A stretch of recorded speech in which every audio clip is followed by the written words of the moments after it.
Hello and welcome to Unacademy, a one-stop destination for the English medium civil services aspirants.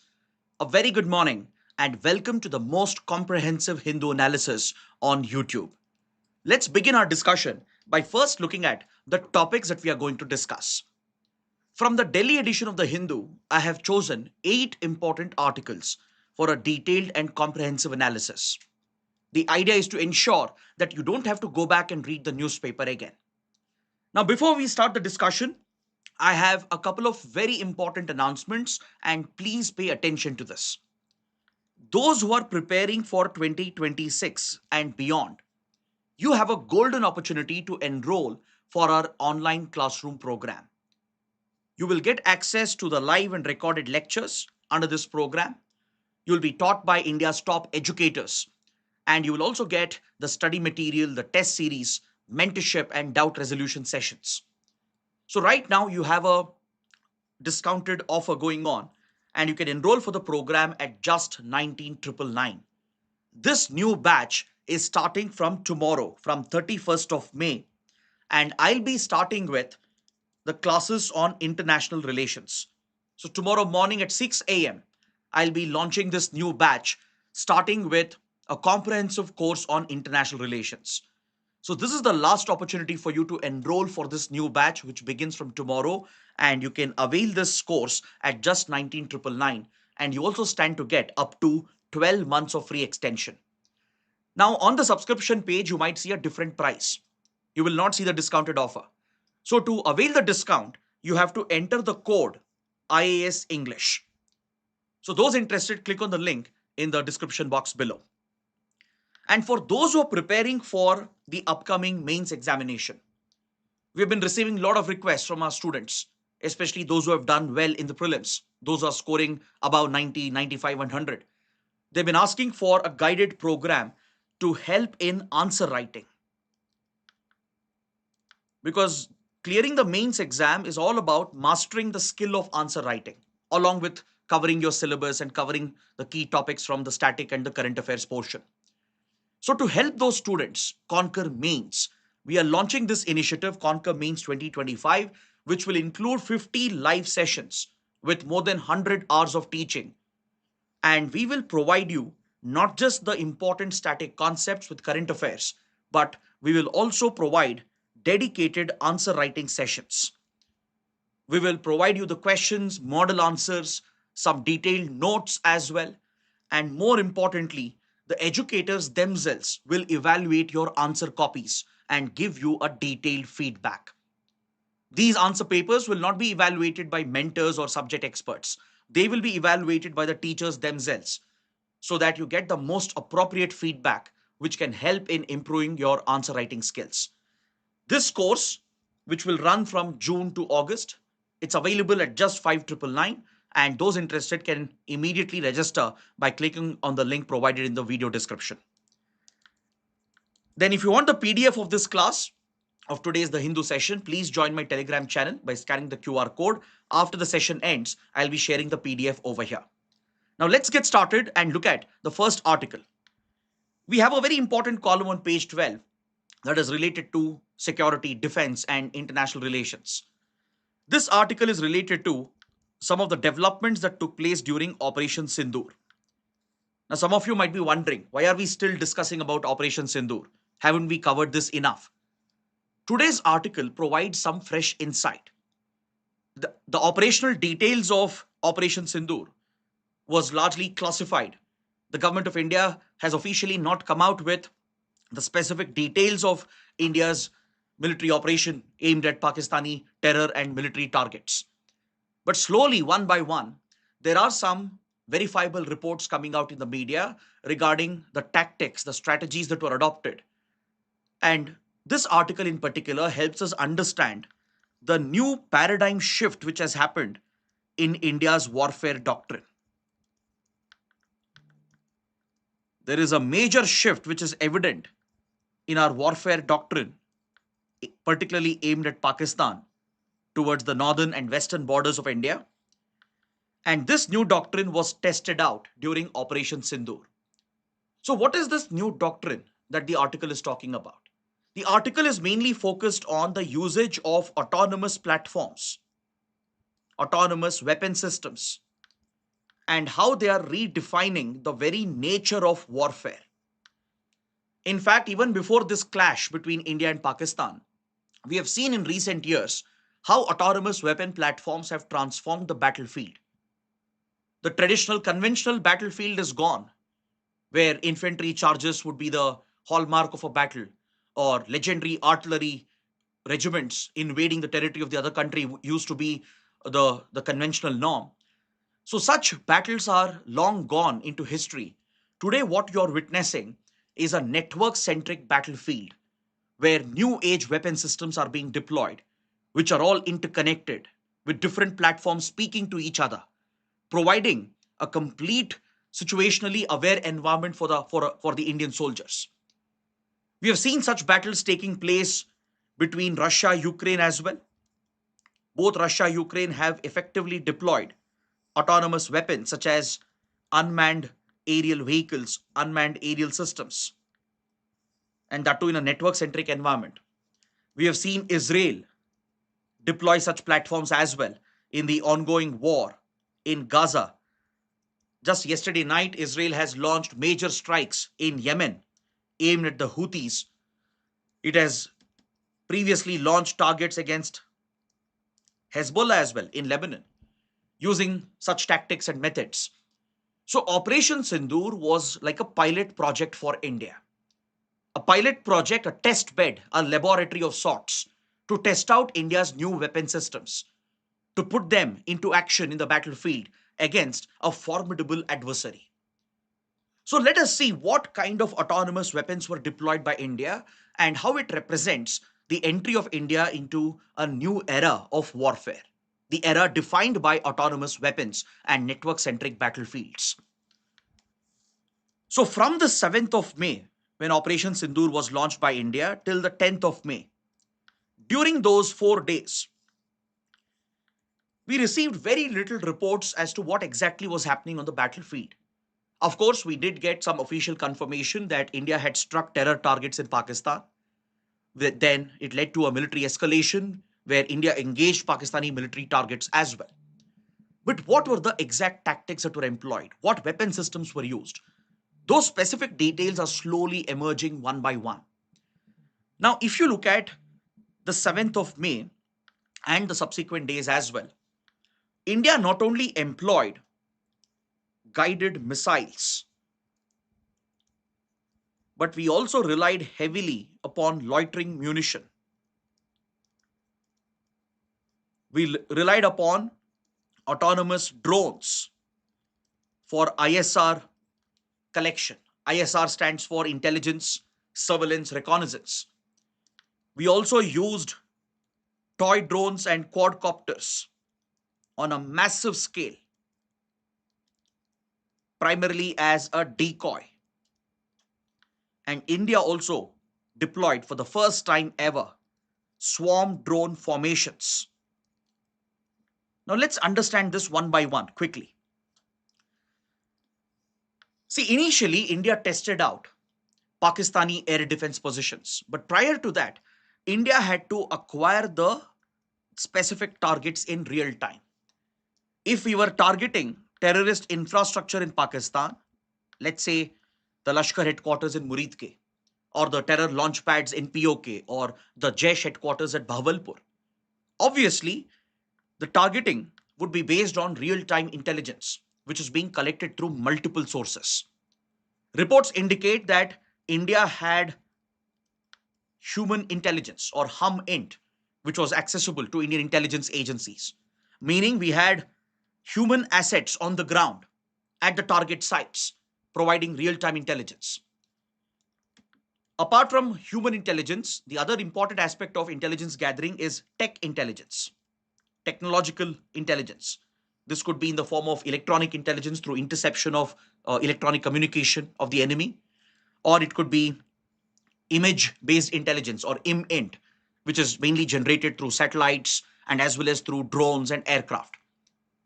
So, reports indicate that India deployed ISR drones on a massive scale, which has never ever been seen before. In the days leading up to 7th of May, India flew multiple mail missions deep into Pakistani airspace without any detection from Pakistani air defense. According to reports, India conducted these MAIL missions. What is MAIL? It stands for Medium Altitude Long Endurance Missions. India has few specific drones which can undertake these missions by avoiding radar detection from the enemy. Most likely, India might have deployed the indigenous Rustum drones along with the Israeli made drones that India has procured, which has ISR capabilities.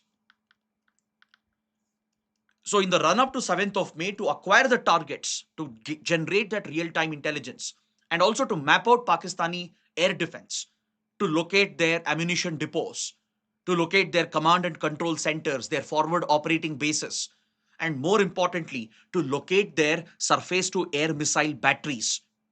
The entire air defense grid of Pakistan had to be mapped out. So India ran multiple drone missions, which was completely autonomously guided from the Indian side, without risking Indian pilots, without risking the lives of the Indian soldiers. These autonomous drone missions were critical in the ISR gathering, which enabled in the planning of Operation Sindoor. So target acquisition is very crucial in any battle. And ISR is what helps you in target acquisition to map out Pakistani radar locations, to identify where their air defense systems are located and concealed, to draw them out. So initially, India ran these silent missions high over Pakistani airspace in the mid altitude range, which were long endurance missions, meaning these drones might have been deployed in Pakistani airspace for several hours without detection. So, based on accurate intelligence that was collected, when India launched Operation Sindoor with targeted airstrikes, most likely by using a few Indian fighter jets such as the Rafales, the Sukhois, and launching standoff weapons to hit the targets. Apart from that, India employed several deceptive tactics as well. Reports indicate that India relied upon quadcopters and swarm drone formations as a decoy, basically to deceive the Pakistani air defense, to test out the Pakistani air defense, to draw them out, to draw their SAM batteries out, to identify the location so that we can strike them in the second or third wave. So the initial wave of swarm drones that India deployed, not just on 7th, but 8th, 9th, and 10th as well, they were primarily aimed at tricking the Pakistani air defense, overwhelming their radar systems, employing electronic warfare countermeasures to disable their radars, to disable their communication systems, so that the Indian Air Force fighter jets could have a free hand essentially of the Pakistani airspace to launch the standoff weapons at the designated targets. Now, this was done with pinpoint precision. The swarm drones would overwhelm the Pakistani air defense. They would essentially try to intercept these hundreds of drones entering their airspace. They would drain their resources and eventually expose their positions, which could be identified by our ISR drones for a strike in the second wave or the third wave. So, this nature of warfare is something that we have always seen in simulation, in simulated exercises. But to make this happen in real time, it takes incredible skill, resources, and talent and grit. So that establishes the mettle of the Indian Armed Forces as well. So, apart from a variety of autonomous systems that were deployed, loitering munition played a critical role in the following days. After Pakistan escalated and retaliated against India, India relied upon loitering munition as well. These loitering munitions, such as the Israeli Harpy drones or the Harop drones, they were effectively deployed to loiter over the targets and to strike the targets with deadly precision. India managed to take out critical infrastructure of the Pakistani armed forces. For example, the HQ-9 air defense system, which is a Chinese air defense system, which is well reputed, was taken out by India very successfully at Lahore, primarily using loitering munition. There were reports of a cricket stadium being hit in Rawalpindi. Several key targets, radar sites, they were also destroyed by India, primarily using loitering munitions such as the Harpy, Harop drones that we have procured from Israel. So, what you can see is a mix of foreign military hardware and indigenous defense systems as well.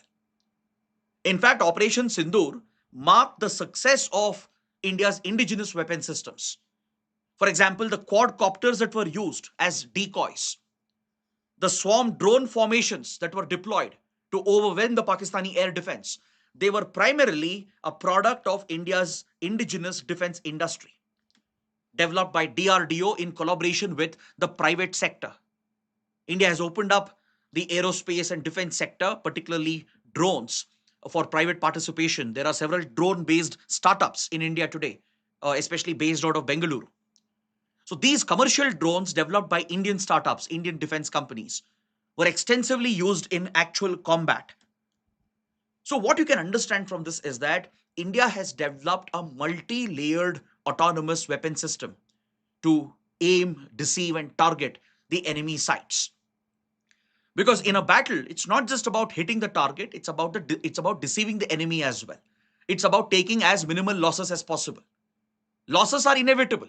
Eventually, you will take some losses as well. But minimizing those losses, mitigating the overall damage is very critical in a battlefield. So, what we have seen during Operation Sindoor is unprecedented. You can't even compare this with Balkot airstrikes. Balkot airstrikes after Pulwama attacks was just a one-off strike from India. But Operation Sindoor has drawn a new red line.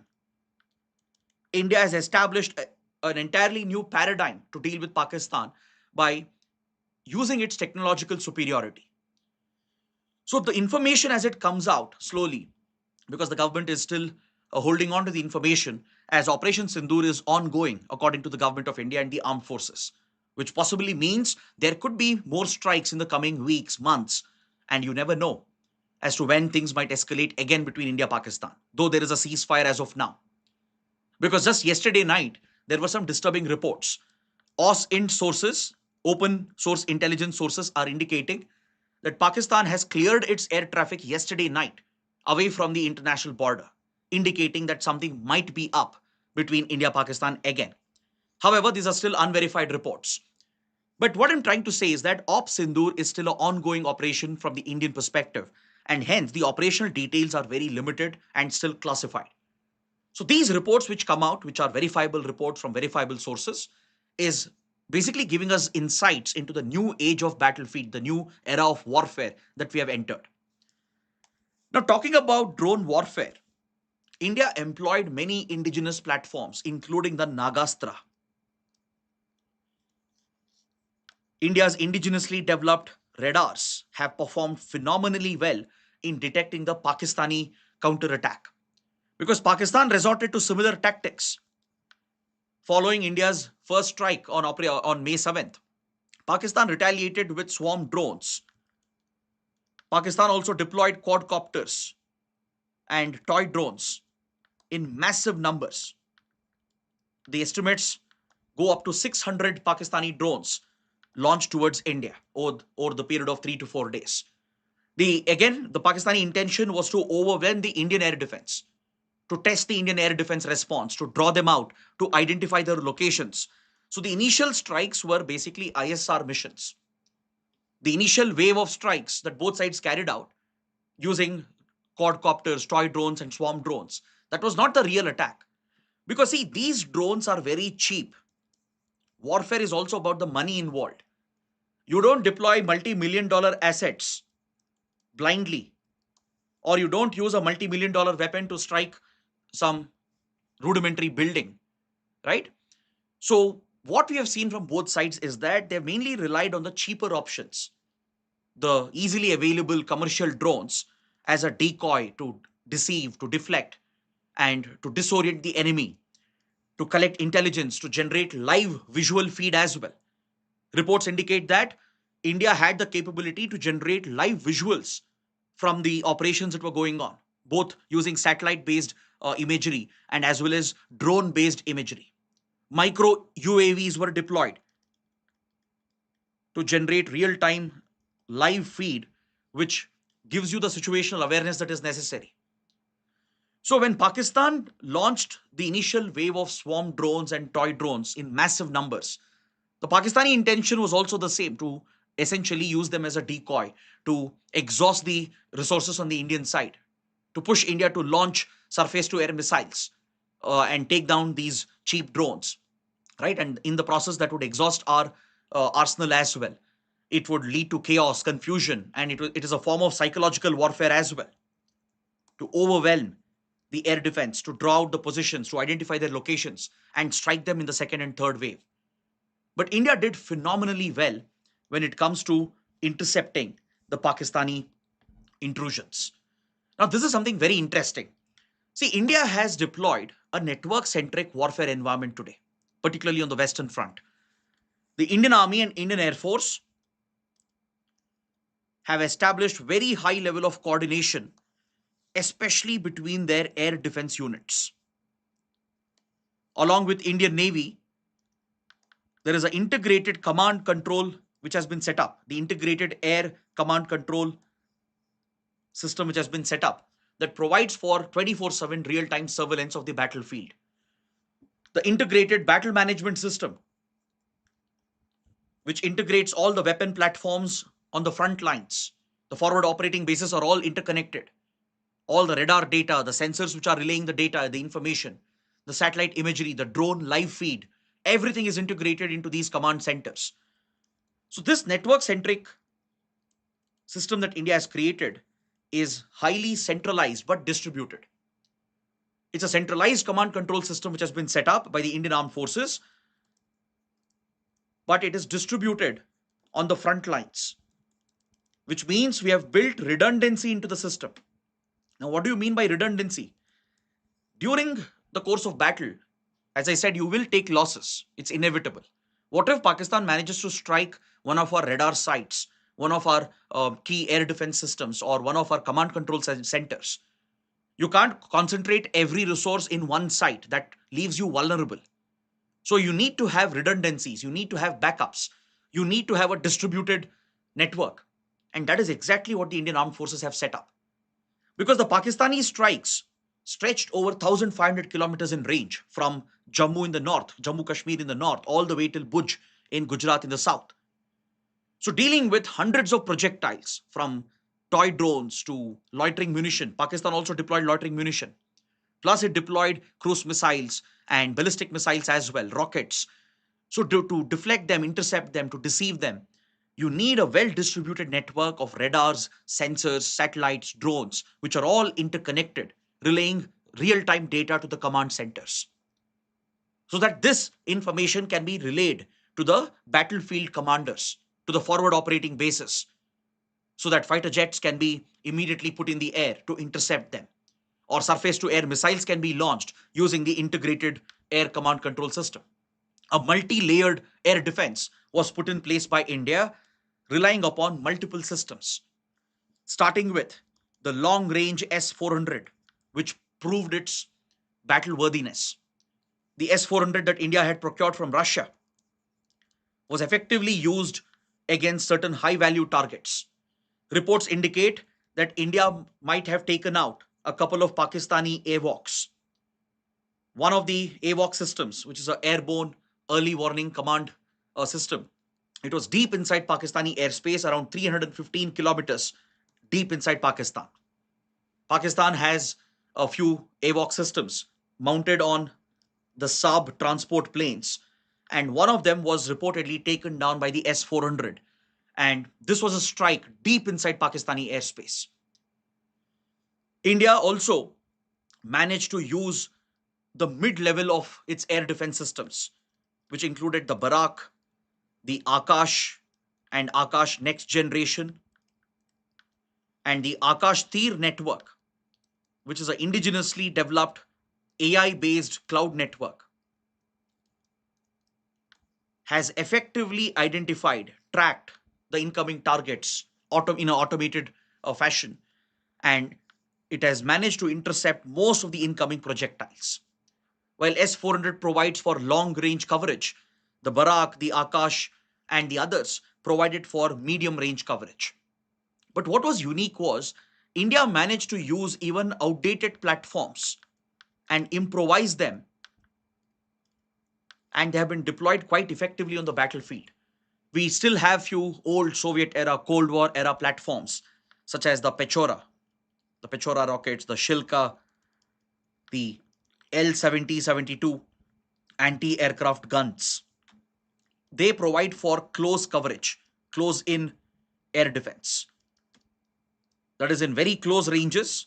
If your long range and medium range systems have failed to intercept a projectile, finally, the last option is to deploy the close in options, to deploy the close range options. So India has very effectively improvised these old outdated systems and used them effectively. So along with these systems, even snipers of Indian Army and BSF managed to take down several drones, especially the quadcopters and drones, with direct hits. So this integrated air defense layer which India put up in a network centric manner is what helped India to take out most of the Pakistani projectiles and deliver a decisive hit on Pakistan. Now, what is more interesting is that it's being reported now that India might have deployed directed energy weapons for the first time ever in the battlefield. DRDO has been secretly working on the DEW project, Directed Energy Weapon Systems. So, directed energy weapon systems are very effective, reliable, and cheap. They essentially use high energy beams such as laser or microwaves to physically damage an incoming projectile or to basically burn the electronics on an incoming projectile. So, microwave based weapons, they essentially burn out the electronics on an incoming projectile, and it essentially brings it down. Laser based energy weapons will essentially physically destroy the incoming target. So, reports are indicating that India might have deployed DEWs for the first time, both laser based and microwave based energy weapon systems, directed energy weapon systems, might have been used as part of India's air defense. This is along with the precision airstrikes delivered by the Indian Air Force using standoff weapons. Look at the way in which India hit critical air bases of Pakistan, from Jokokabad to Noor Khan Air Base in near Rawalpindi to Bolari Air Base.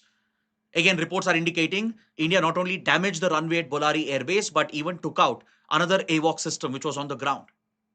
A key hangar where fighter jets and the AWOCs was parked was specifically hit by India in a precision strike using the BrahMos, where Pakistani Air Force has lost up to 50 to 60 of its soldiers. So these accurate precision strikes again establishes the deterrence that the Indian armed forces have been able to build, the strike capabilities that they have been able to build.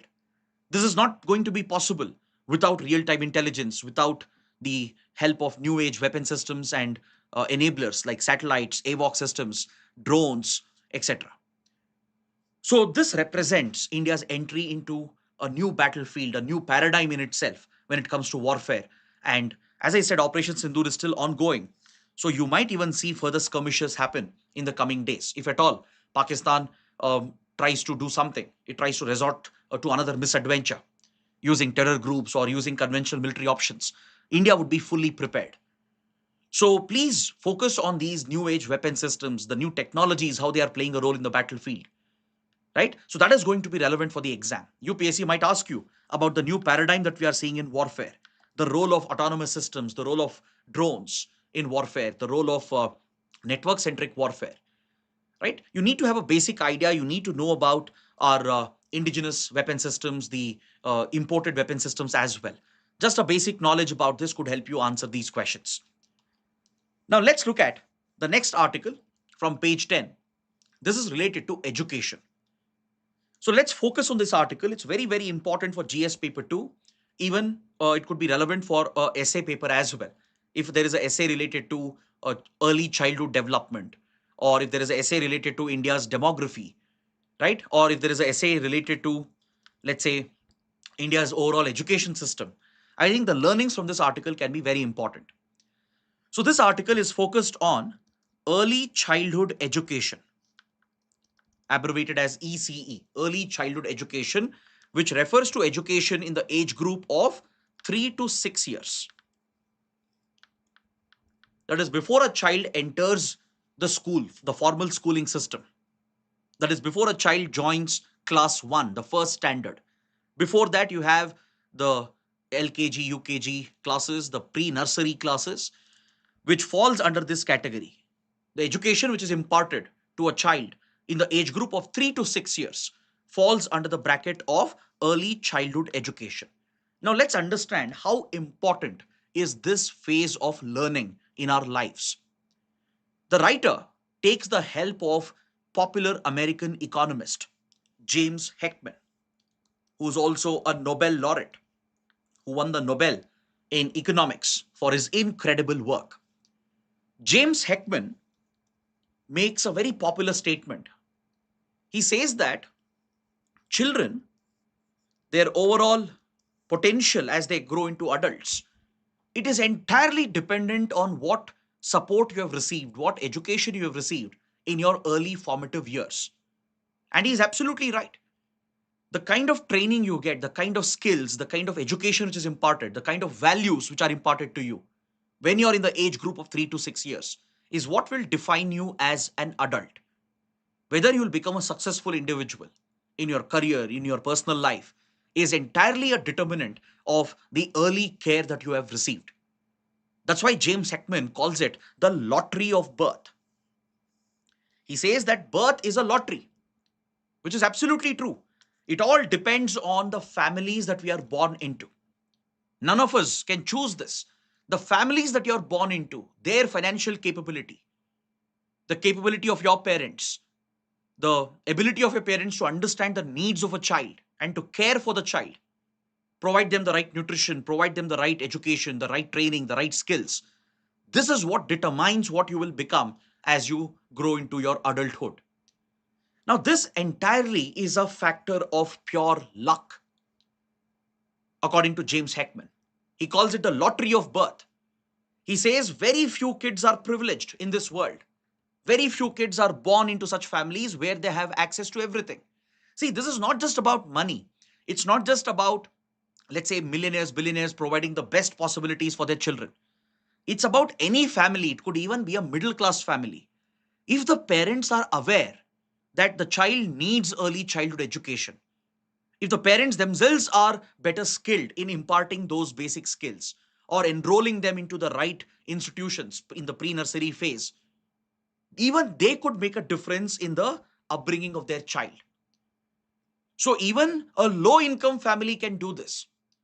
So there could be a millionaire, a multi-millionaire family. If their parents are not aware of this, if they're not paying attention to early childhood education, their child also could turn out to be as dumb as possible. Right? So that's why James Heckman calls it the lottery of birth. It's not just about the financial status of the family, it's about parents being aware regarding the importance of early childhood education and the system being prepared for providing the best possible early childhood education. Now, why did James Heckman, who's an economist, dive into this aspect of research? That's because James Heckman developed something known as the Heckman curve.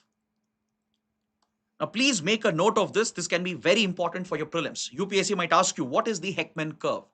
Or you can quote this in your mains answers so that you can add some value to your answers. The Heckman curve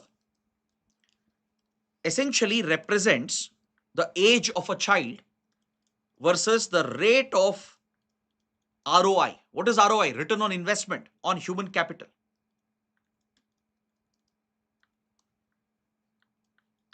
So essentially, the amount of money parents are spending on their children in early childhood education and what will be the return on that investment. Let's say parents are spending $1 on the early childhood education of a child of age of, let's say, 3 years or 4 years. Let's say parents are spending $1. Let's assume that. This could translate into a return, into a rate of essentially a return on investment of up to $7 to $12 as the child grows up. That is how human capital can appreciate. So it's not just real estate, gold, or stocks or mutual funds which appreciate over a period of time. Even human capital, investments in human capital will also appreciate. The Heckman curve has established how successful individuals received enough attention. Parents spent enough money on their early childhood education. If parents spent enough in early childhood education, usually these are the children who will go on to be successful, who will do well in their education or whatever field they choose. It could be sports, it could be art. They are the ones who will eventually end up buying houses. They are the ones who will become financially independent. Again, this is not just a pure measurement based on money or wealth. It's about the success factor. It's about how human capital can appreciate if you invest in the early years. As our parents and grandparents say, how a tree grows and produces fruit is determined by how it was cared for when it was a small sapling, right? Whether it received the enough amount of water, right fertilizers, the right care, the right amount of sunlight. That will determine whether that tree will produce good fruit at the end of it, right? So it's the same logic which applies here. This is called the Heckman curve. So it's essentially representing age on one side and the investment on one side, the rate of return on investment, the ROI on human capital. So more the investment in the early years, higher the return. This is established by the Heckman curve. So this essentially highlights the importance of early childhood education. So as I said, your parents need not be wealthy. They need not be millionaires to focus on this. Even a low income family, if parents are aware that early childhood education is important to my child, and if they spend whatever is possible from their end, this will eventually appreciate and bring about a return on investment. And it's not just for families and parents to focus on this, it's more importantly for the government to do this. It's the government which is predominantly responsible here through the public schooling system to invest in early childhood education. So today, slowly, this realization is coming about. For example, state governments like UP, Odisha, they have started some very forward looking programs focused on early childhood education. In UP, you have these Bal Vatikas. Odisha also has started the Shishu Vatika initiative, where these pre nursery centers are opened with well trained teachers present to groom the young children. In fact, Uttar Pradesh has recruited recently 11,000 teachers and given them specialized training as well to train these small infants. What kind of early skills can be imparted? Basic numeracy skills, for example, basic reasoning and logic skills, basic motor skills. This is absolutely essential in the overall development of a child, even before they join class 1. See, maybe decades ago, this would happen at the home level itself, at the family level itself. Usually in joint families, parents, grandparents, relatives would take care of this, imparting different skills from teaching empathy, values, morals, principles, basic numeracy, right? And basic general knowledge, etc., which would be imparted from a very early age. But as families have become more nuclear, as parents have become more busy, as both parents would be working, it has become much more difficult for parents to focus on early childhood education. So this has to be delivered by the education system, not just with the private schools and the private pre-nurseries which are present, because that is accessible to a very small percentage of our population. Very small percentage of our country can access these expensive pre-nursery schools. Majority of the people rely on government schools, government systems. And this is where Anganwadi centers play a critical role. India has around 14 lakh Anganwadi centers, where 5.5 crore children in the age group of 3 to 6 years are receiving their early childhood education. Is that clear? 5.5 crore children in the age group of 3 to 6 years are receiving their early childhood education in these Anganwadi centers run by the government. But however, they are very poorly managed as of now. For every 282 Anganwadi centers, there is only one supervisor Now you tell me, how can the supervisor keep a check on the quality, on the kind of skills and education which is being imparted in 282 centers? It's almost impossible. These Anganwadi centers are not equipped with the right resources, because you can't teach children of 3, 4, 5, 6 years of age using books, using traditional methods of pedagogy, right? You need innovative game based uh, toys or game based methods of teaching. And that is largely missing. Such resources are missing at the Anganwadi level. So that's what the writer is urging, that we should learn from the Heckman theory, that early investment is critical to increase the ROI on human capital. Because see, by 2047, it is estimated that 1 billion Indians will be entering the global workforce. 1 billion Indians will be in the working age group, right? We'll be hitting the demographic sweet spot. Now, how do we capitalize on this? The demographic dividend that we have, it could be both a blessing and a bane. The opportunity, the strength could become our biggest weakness if we don't prepare our workforce. So, if India has to become a Viksit Bharat, if we have to leverage the potential of our working age population, what we need right now is good quality early childhood education, and subsequently primary, secondary, and eventually higher education should also be the prime focus of the government. Right now, the government is not spending enough on education. We barely spend a very small percentage of our GDP. What is required is at least 2 to 3% of our GDP to be spent on education. But right now, we are barely spending the bare minimum that is needed. So, state governments have taken the lead. States like UP, Odisha have started these initiatives where they are recruiting well trained teachers. They have a proper vision for the next few years to ensure that early childhood education is prioritized through these Bal Vatikas, Shishu Vatikas, etc. So, the time has come to reform the Anganwadi centers, ensure that our public schooling system doesn't begin with primary level. It should begin with early childhood care and education. This is the place where the child receives the right nutrition and healthcare as well. We have integrated early childhood education with early nutrition and early healthcare, including immunization. So, Anganwadi centers are the nerve center of the development of a child. So, the overall physical, mental, and cognitive development of a child in India is primarily determined at the Anganwadi centers. So, they need more well trained teachers, they need more supervisors. Their workload has to reduce so it is manageable for them. They should be equipped with the right resources. And more importantly, parents have to be made aware. Today, there are game based applications available to teach the parents as well. Right? Madhya Pradesh has launched an initiative to get the parents involved in training their children. If parents are aware as to what kind of tools to be used, what resources to be used at home, the child would be better aware and better trained right from a young age.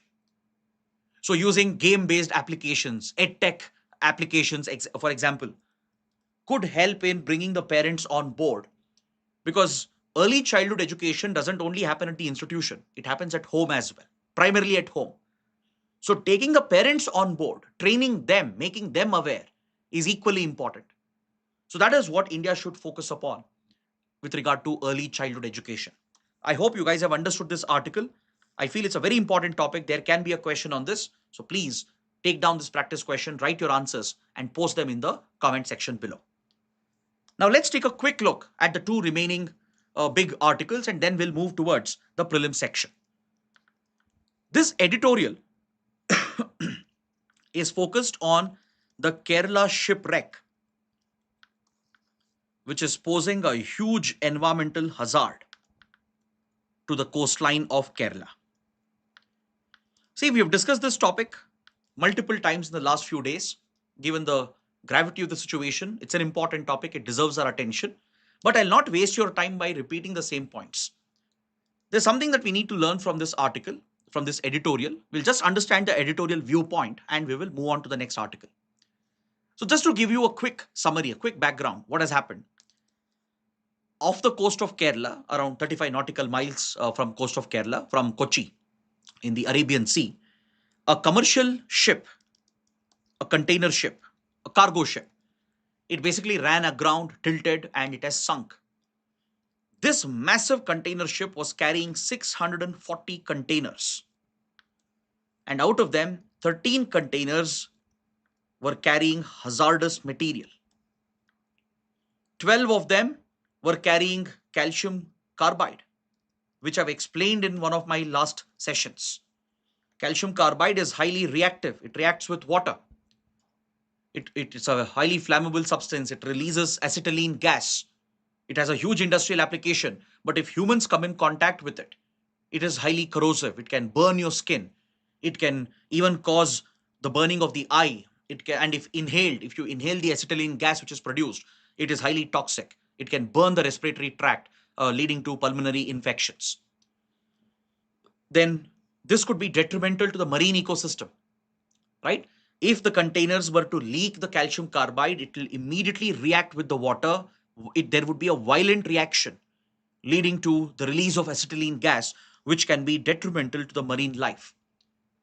One of the container is carrying rubber, a type of rubber which upon contact with water turns into a type of plastic, a type of polymer, a very highly toxic form of rubber, a raw material, industrial raw material. If it comes in contact with water, right, it turns into a type of polymer which is extremely hazardous for the environment. Apart from this, the ship is carrying large quantities of diesel, furnace oil, and other hydrocarbons. So, if the oil were to leak, this oil spill would be one of India's biggest environmental disaster. Luckily, as of now, no such leakage has been reported on a large scale. A small oil slick was noticed, but it is being contained. Apart from that, the other hazardous substances and the oil has not leaked as of now. But it can happen anytime soon. That is why the state of Kerala has declared this as a state disaster. Under the Disaster Management Act of 2005, there are few notified disasters at the central level. States also have the authority to notify certain disasters at the state level.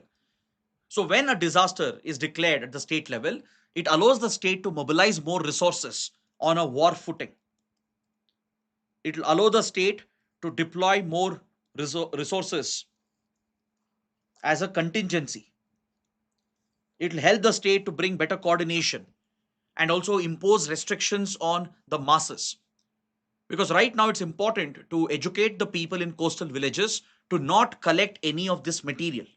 They might be tempted to collect whatever floats to the shoreline, right? If let's say one of the containers washes ashore because the monsoon winds would be rapidly pushing the containers which are floating. Some heavy containers have sunk to the seabed as well, but eventually tidal forces might push them towards the coastline. So people might be tempted to recover these containers and whatever cargo has been spilled. And some of it could be hazardous and highly dangerous.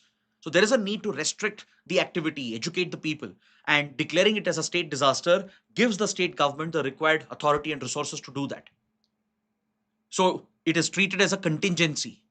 The authorities, the district administration, the police will have more powers to enforce these orders, spread the awareness amongst the people, and ensure people stay away from any hazardous substances which might come on the coastline. Now, see, this has to be a lesson for India because back in 2017, I don't know if you guys know this, in 2017, we faced a similar disaster off the coast of Chennai. Two commercial ships, they collided in a shipping accident, resulting in a massive oil spill off the coast of Chennai. But India was not very well prepared for that crisis. We couldn't contain the oil spill. And eventually, the oil slick, it reached the coastline. It damaged the shoreline and the mangroves and the coral reefs present along the coast of Chennai. So this turned out to be an environmental tragedy for India. It was a lesson for us in mismanagement. Though we have a well-established architecture for disaster management under the Disaster Management Act, still India was found lacking when it comes to oil spills and marine disasters. So this experience should be a lesson for India. See, India does have a National Oil Spill Disaster Contingency Plan, NOSDCP.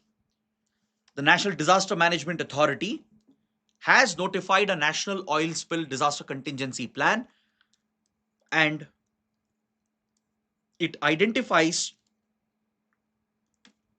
the Indian Coast Guard as the nodal authority. Indian Coast Guard is the nodal authority to deal with oil spills. Indian Coast Guard is the nodal authority to protect and conserve the marine environment, including the coastal environment. The Coast Guard will work with many other stakeholders, if required, with the Navy, the Marine Police, with the Shipping Ministry, Ministry of Environment, Forest and Climate Change, the State Forest Department. So it will have to coordinate with multiple stakeholders to contain any such maritime disasters. Now, the point is, India should be better prepared. We should anticipate these disasters. Why? As India becomes a major economy, as we are opening up new shipping lanes, new ports, India will emerge as a global hub for shipping and transshipment.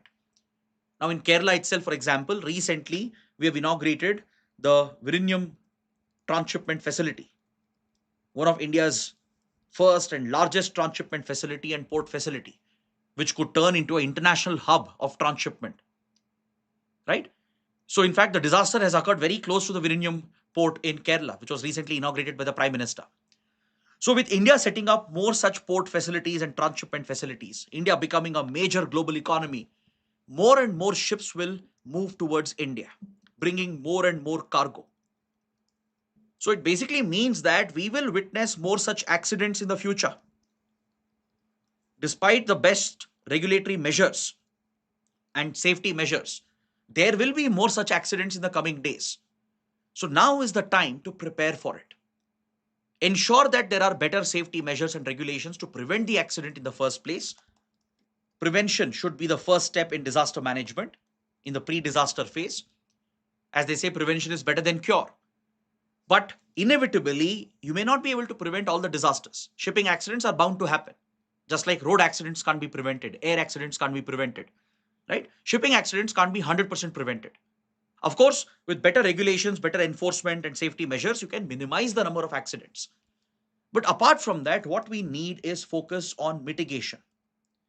When an accident does take place, we should have enough resources and availability with us. The capability should be present with us to deal with such disasters and contain them immediately.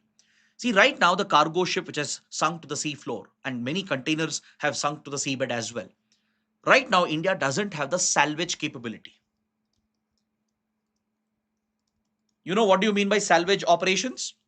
Basically, to recover what has sunk, recover the ship, recover the containers, and bring them on board, on shore. India doesn't have those capabilities. We have very limited capabilities in that regard. We rely on international salvage operators. So, right now, the Coast Guard, the state government of Kerala, and the center, they are trying to bring some international expert. They're trying to bring a international company, right, which has expertise in such salvage operations to remove the ship and the cargo which has sunk. Now we can't rely on such external capabilities. We have to build that in-house. Coast Guard right now can tackle oil spills. Coast Guard uses different methods to contain an oil spill and mitigate the oil spill.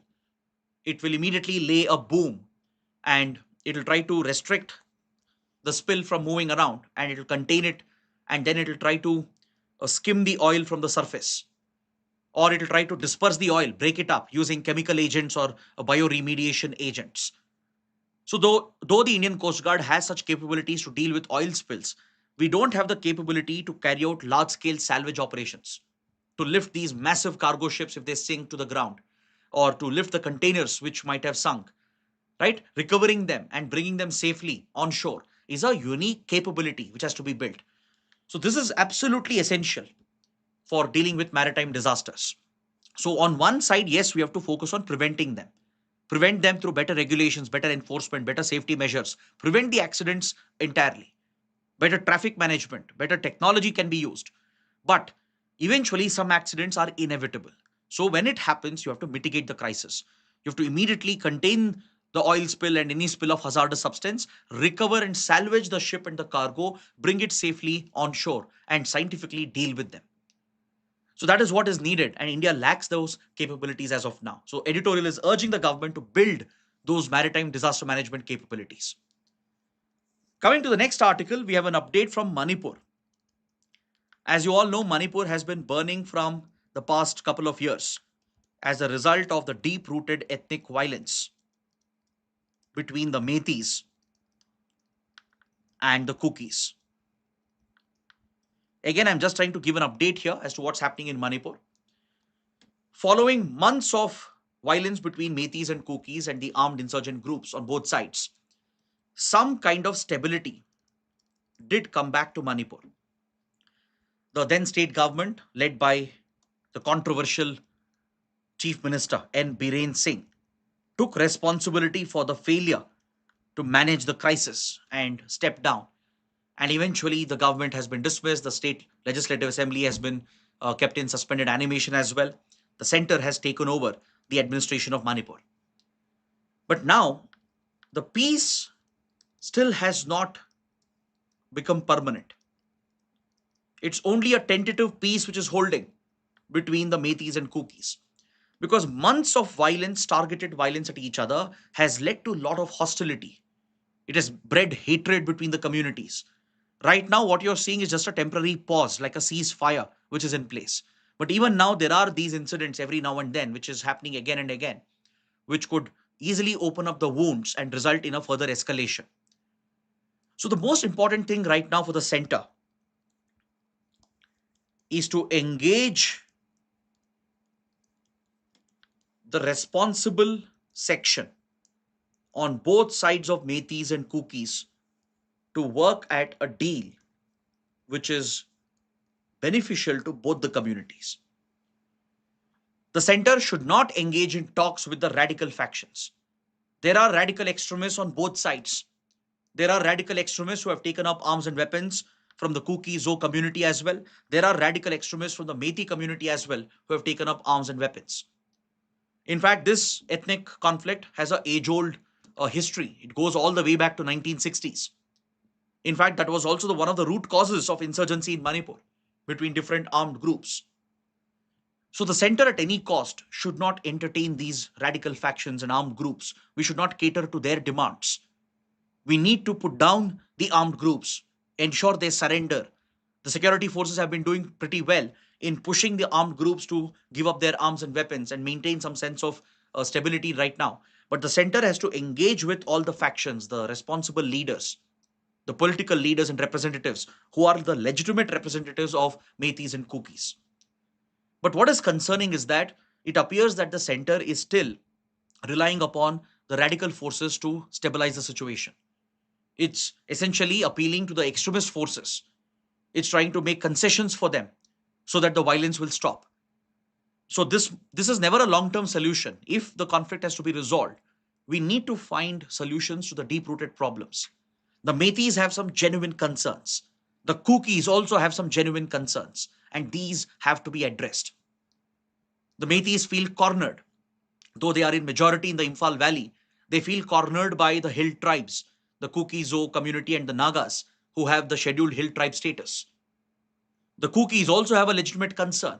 They feel threatened because the Biren Singh government, the previous NDA BJP-led government, was essentially a Metis-dominated government, allegedly biased in favor of the Metis and targeting the Kukis. So there are concerns amongst the Kukis as well. So addressing these legitimate political concerns on both sides, securing their interests and rights and drawing the boundaries and red lines is very important. And for that, the center has to engage with both the sides. It has to engage with the responsible sections, the more legitimate sections amongst the Metis and Kukis who have the support of the community, who are considered to be politically moderate. But right now, what is concerning is that it appears that Home Ministry, which is essentially managing the situation on the ground, is relying more on the extremist forces to maintain the situation and keep calm in Manipur. So editorial is warning the government that this approach could backfire. For now, it might bring some stability, right? You might have some channels to talk to these extremists, pushing them to surrender eventually, lay down their arms and weapons. But eventually, this might backfire because these groups have been shown to be resurgent in the past. After lying low for some time, they often revive and strike back, and violence will return. And that is an established pattern across Northeast India. So, engaging with the more responsible, politically moderate factions is important. Addressing the legitimate political concerns of Metis and Kukis is important, while crippling these armed groups and insurgent groups. So, that is what the editorial is pointing out. Now, coming to the prelim section, let's take a quick look at the small articles and then we will wrap up the class for today. On page 14, we have this article related to village defense guards. The Village Defense Guard initiative was initially launched in 1990s during the peak period of insurgency in Jammu and Kashmir, when militancy had broken out in J&K with the backing of Pakistan in late 80s. By 1990s, the insurgency hit its peak with local insurgency propping up, with local terrorists and separatists propping up at the behest of Pakistan. So as violence escalated in Jammu and Kashmir in the 1990s, India started arming the local villagers,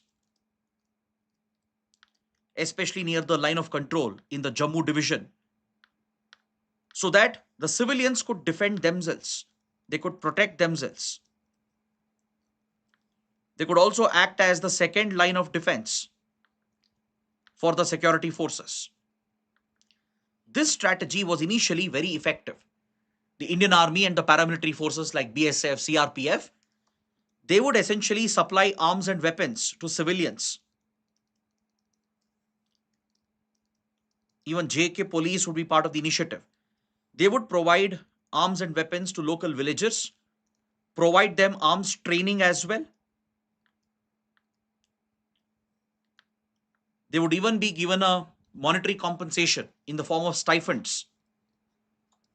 And they would be under the supervision of the district SP from the JK police. So essentially, a civilian army, a private army of sorts, was raised by the government, by the security forces in 1990s to arm the local villagers in self-defense. If terrorists from Pakistan infiltrate across LOC and target local villages, and especially minority communities, they could retaliate until the security forces could arrive. Because if you look at Poonch, Rajouri, Udhampur, right, these areas closer to LOC, it has a very difficult topography, right? Hilly, mountainous areas. It will take time for the army, the counter-insurgency forces to reach the area of the attack or the site of the attack. So until then, civilians will have to defend themselves, right? So civilians were armed and trained by the security forces, by the government through this initiative, so they could act as the second line of defense. This was a self-defense move, a self-defense tactic. It would buy time for security forces to arrive and engage the terrorists.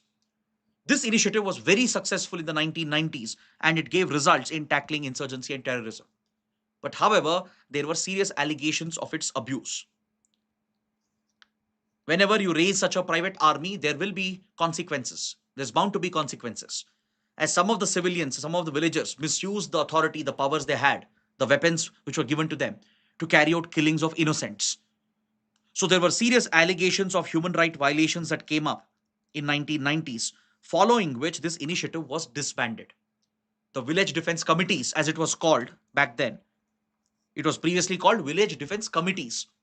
Following these human rights violation cases which came up, the VDCs were shut. It was disbanded. The civilians were disarmed. All the weapons that were given were taken back by the security forces and the villagers could no longer take matters into their own hands. See, this coincided with the decline in insurgency as well. But recently, we have seen an uptick in insurgency in the Jammu division, particularly post-2019. In the Poonch, Rajouri, Kathua, Udhampur region, lot of terror attacks were taking place with fresh infiltration from Pakistan.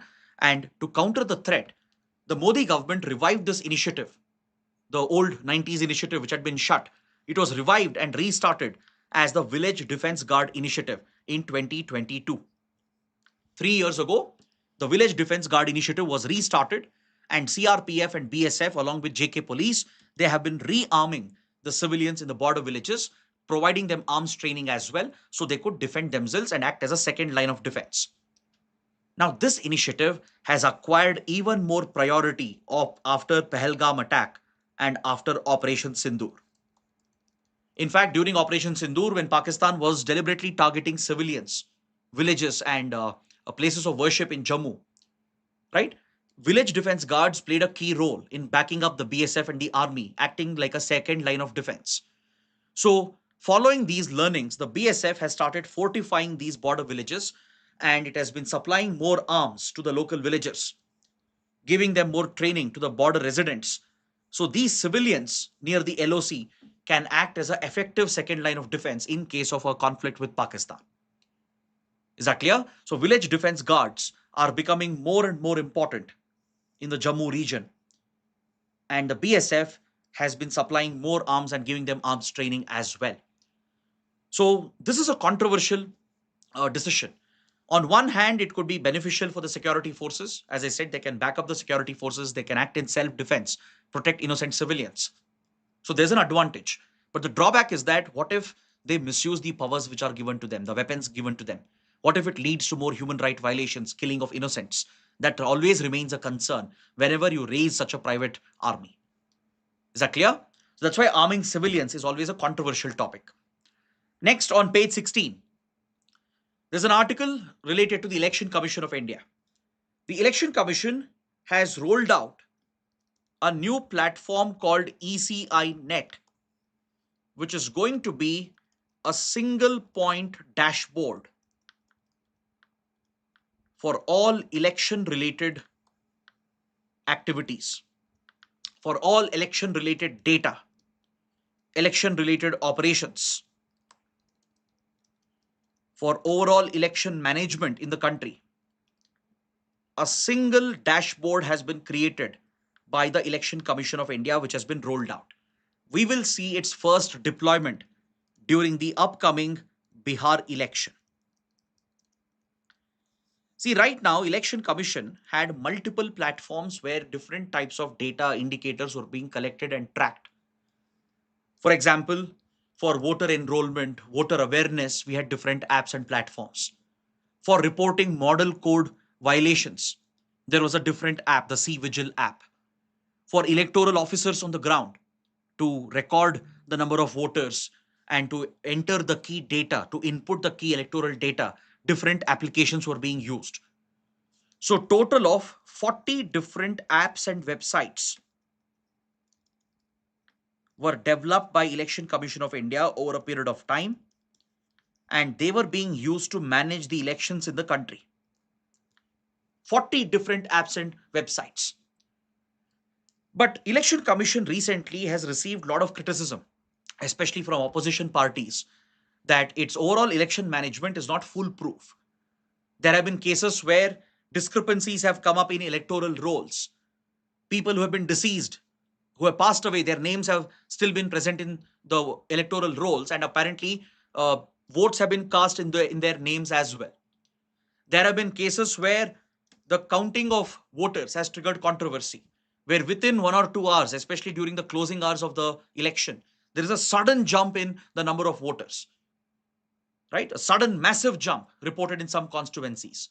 Also, compared to electoral data of, let's say, previous election and current election, a huge mismatch is being seen in the number of electors in a constituency. So such reports which are coming out, such discrepancies, also a case where voters from different states having the same number, right? The same epic number, the same voter ID number, which is again highly controversial, or different electors getting different voter registrations in different states. So all this has raised concerns about the overall management, the efficiency, the transparency of the Election Commission. So that's why the Election Commission has now come out with a single platform, a single dashboard to collect, integrate, and display all the data related to electoral operations. So be it for the citizens, the electors, be it for the candidates, or all the stakeholders involved in election management, the electoral officers, and every other stakeholder who is involved in managing the election, everybody will now rely on just one platform, a single dashboard called ECINET. The existing 40 apps and websites have been subsumed into one single digital platform. See, that is the advantage of a dashboard. Even in your car, there is a dashboard behind your steering wheel, right? What does the dashboard do? Dashboard indicates all the key performance indicators, the KRAs, the KPIs, key performance indicators, and the key result areas are highlighted in an easy manner. The moment you look at the dashboard, you'll understand how your car is performing, right? The speed of the car, the speed at which it is traveling, the torque, the fuel level, the date, time, temperature, kilometers, all this data, the health of your engine, the health of the ABS system, right? Everything is displayed on the dashboard. So one glance at the dashboard, you get to know how your car is performing. If something is wrong with your car, you will get to know immediately, right? That is the whole purpose of a dashboard. This is a management tool. It's used in the industry as well. It's used in government ministries, IT companies as a management technique where all the data, the KPIs, KRAs are displayed on a single dashboard. So you can track the performance. If there is any discrepancy, you can immediately correct that. There is transparency maintained as well. So similar single point dashboard is being created and it's called ECINET. It's going to be launched for the first time for the upcoming Bihar election. So please look at this press release from the Election Commission, which provides the details about ECINET. This platform will align with the provisions of the RPA, the Representation of People Act, and the conduct of election rules. Now, coming to the next article, India's CDS, Chief of Defence Staff, General Anil Chauhan, is all set to participate in the Shangri-La Dialogue. What is the Shangri-La Dialogue? Shangri-La Dialogue is a premier security diplomatic event which is organized in Singapore every year. It's a conclave, a conference, which is held at the famous Shangri-La Hotel in Singapore. So that's why it's named as the Shangri-La Dialogue. And it is hosted every year by the International Institute for Strategic Studies, the IISS, which is a world-renowned institution for security matters and diplomatic issues, geopolitics, based out of Singapore. So this is a flagship event hosted by Singapore. Every year, world leaders are invited. Prime ministers, presidents, monarchs, foreign ministers, defense ministers, national security advisors, intelligence chiefs, diplomats and military officers, and even veterans, retired officials, strategic experts, academicians, journalists. All these individuals are invited for the Shangri-La Dialogue to discuss about key geopolitical development, security issues that are affecting the world, with special focus on Indo-Pacific. So each year, India is a big participant. India is a key participant. In fact, few years ago, PM Modi also participated in the Shangri-La Dialogue. So this time, General Anil Chauhan, the current CDS, the Chief of Defence Staff, would be participating.